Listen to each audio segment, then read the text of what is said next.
Fala, Nação Azulina, CSA Povão aqui fazendo mais um pós-jogo, desta vez de vitória, né? CSA 1-0 no Coruripe, um placar magro, futebol magro, deficiente, frustrou mais uma vez a torcida do CSA apesar da vitória. Iremos tratar sobre esse tema aqui, sobre esse pós-jogo, falar o que aqui eu vi desse 1-0 do CSA, tá, rapaziada?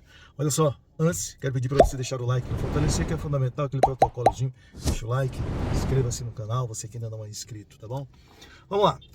Antes do jogo, muitos torcedores me perguntavam: Adelmo, o que é que você acha desse jogo? O que é que vai acontecer na porta do estádio?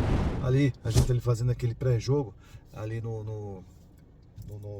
nos barzinhos ali.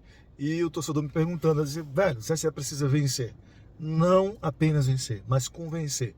O CSA precisa fazer uma apresentação condizente com a expectativa que foi criada junto ao torcedor, né? É uma equipe que nós iremos enfrentar, o Coruripe, com bastante dificuldades estruturais, de financeiras e também montagem do elenco. Eles tiveram problemas na montagem do elenco porque tiveram 9 jogadores que abandonaram o clube agora há poucos dias atrás, algumas semanas atrás, e daí tiveram que fazer seletiva, enfim, para contratar, né, para adquirir mais jogadores dessa forma, enfim. Ou seja, o Coruripe veio de uma maneira bem dificultada para a estreia do Campeonato Alagoano. Então, a minha expectativa era: o CSA precisa, né, precisa vencer e vencer bem. Eu até falava, você precisa aplicar um placar bom de gols, né, um número bom de gols na equipe do Coruripe, que lá na frente certamente fará alguma diferença na hora de critérios de desempate,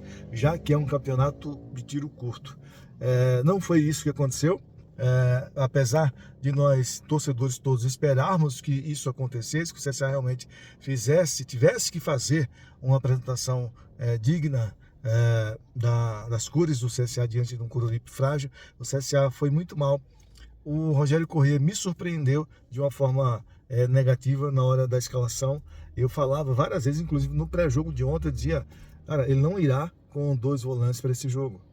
Não tem muito cabimento o CSA ir para um jogo contra o Coruripe aqui no Rei Pelé, o Coruripe fragilizado, e a gente ir com 2 volantes. Ele foi com 2 volantes, com o Marlon e o Jean Kleber, e o Caio Vitor ali, apenas o Caio Vitor armando o time. De um lado o Rômulo, Marquinhos e o Vinícius Popó fechando ali o trio de ataque. Não produzimos quase nada, o goleiro do Coruripe fez apenas uma defesa e um chute de fora da área, que ele realmente defendeu, a bola ainda bateu na trave, apenas isso. No mais, bolas cruzadas, o CSA muito mal assim do lado esquerdo, sem produzir nada. As únicas bolas e poucas que o CSA conseguia criar era pelo lado direito, mas pouquíssimas situações assim. Então foi o primeiro tempo que, pela escalação, eu já entendi que não iria sair muita coisa, né? O Marlon e o Jean Kleber ali, 2 volantes num jogo em que o Coruripe estava totalmente postado lá atrás, não tinha essa necessidade. Veio para o segundo tempo com 3 modificações. Ele tira o Kevin, que foi muito mal, mais uma vez o Kevin, muito mal. Aí você pode perguntar, e o Ricardo Senna? O Ricardo Senna, informação que ele adoeceu, tá com problema e não foi para o jogo, nem relacionado ele foi hoje. Mas o Kevin foi muito mal, ele tira o Kevin, ele tira o Marlon também, e tira o Caio Vitor. Coloca o Eric no lugar do Kevin, o Gustavo Xuxa no lugar do Caio Vitor, e coloca o Esquilo no lugar do Popó. Coloca o Rômulo para o meio, no comando ali do ataque, enfim. Botou uma equipe mais ofensiva, né? Com os jogadores com mais criatividade ali. E o CSA no segundo tempo teve uma atividade mais ofensiva, não ia apenas pelo lado direito, mas ia pelo lado esquerdo também ali com o Eric, enfim. E o CSA começou a criar as situações de envolver na velocidade da base, já meio que de um desespero, porque o tempo ia passando, o Coruripe fazia uma cera também muito grande, enfim, natural, né? Não se esperava diferente. E daí, ali, perto dos 40 minutos, conseguimos um pênalti. Conseguimos um pênalti que eu nem acreditei que de fato fosse.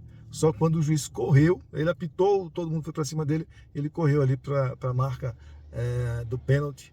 E daí nós, poxa, realmente foi pênalti, né? O juiz deu pênalti ali. O lance, eu vi o lance agora há pouco. é duvidoso, sendo sincero aqui com vocês, não é um pênalti claro, é uma disputa do Xuxa com o zagueiro e há o encontro, porém não é um pênalti tão fácil de marcar assim. O juiz marcou.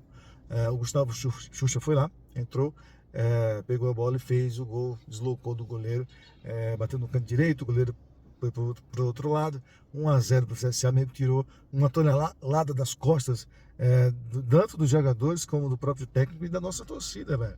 Que vai criando uma angústia em um jogo que deveria ser fácil para o CSA, mas não foi com toda a dificuldade do mundo.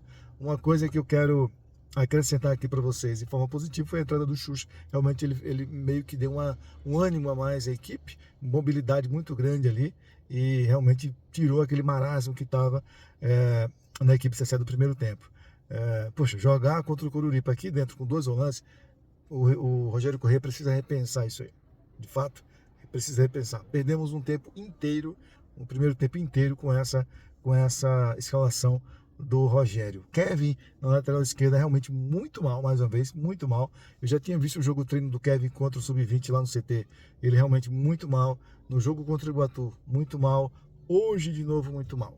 Então, torcer que o Ricardo Senna volte aí, ou então o próprio Eric, né, que entrou com muito mais qualidade hoje. Então, ponto negativo, daria assim, uma nota muito ruim para o Kevin. Olha, você fala do Popó. O Popó é um jogador que não teve bola, não recebeu bola. O centroavante ele precisa receber, ele não recebeu porque não tinha meio de campo suficiente com qualidade para meter bola para ele. Né? O Rômulo fez um jogo médio para bom, o Rômulo. Outro jogador que eu quero destacar aqui como um ponto positivo foi o Eduardo Biazos. Realmente ele antecipou muita bola.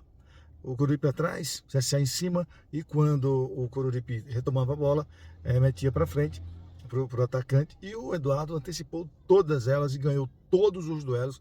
O Eduardo Biazos está se transformando assim num cara, realmente, o torcedor aplaudiu ele em muitas das investidas dele, realmente mostrou bastante confiança o Eduardo Biazos. O Jean-Pierre ainda com alguma dificuldade, no primeiro tempo tomou meio que um lençol do jogador lá do Coruripe, enfim, no primeiro tempo.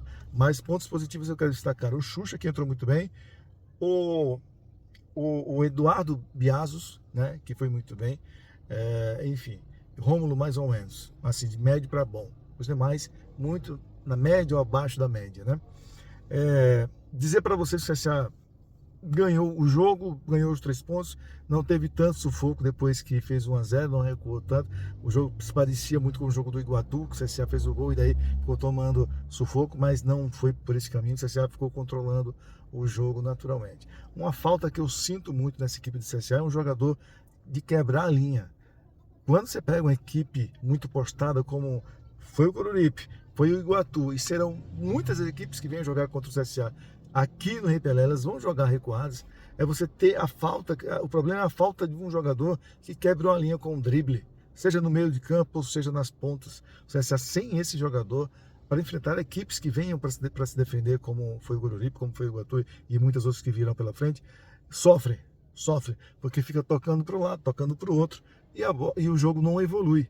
Quando você tem um jogador que quebra uma linha, dá um drible, passa por um e por dois, você ali já abre um clarão incrível.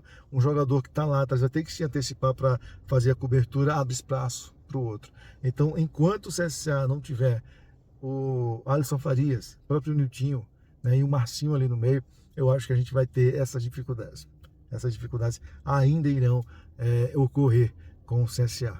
Tá? Foi uma apresentação muito abaixo da média do CSA. Podemos ponderar também que é início de competição, início de temporada ainda, e que as coisas ainda irão se ajustar, e é verdade isso. Esse ponto aí também precisamos compreender. Porém, a equipe fez uma pré-temporada muito longa, 40 e tantos dias de pré-temporada, então precisava apresentar algo mais do que apresentou. Dos males, o menor. O CSA ganha o jogo, faz os seus 3 pontos, a obrigação ganhar em casa, e ganhou. Agora quarta-feira, 6h30, lá em Arapiraca, contra o Cruzeiro, ganhar lá também para vir para o Clássico com moral, e já com as estreias do Alisson Farias, do Marcinho e do próprio Niltinho no Clássico daqui a uma semana. Mas antes tem o Cruzeiro lá em Arapiraca, rapaziada. Então é isso que eu vi do jogo. Tamo junto. Deixa no teu comentário aí a tua opinião, que é muito importante, tá? Comenta aí e qualquer momento poderemos voltar com mais informações aqui do Azulão. Valeu? Comenta, deixa o teu palpite, o teu comentário. Um abraço, hein? Tchau!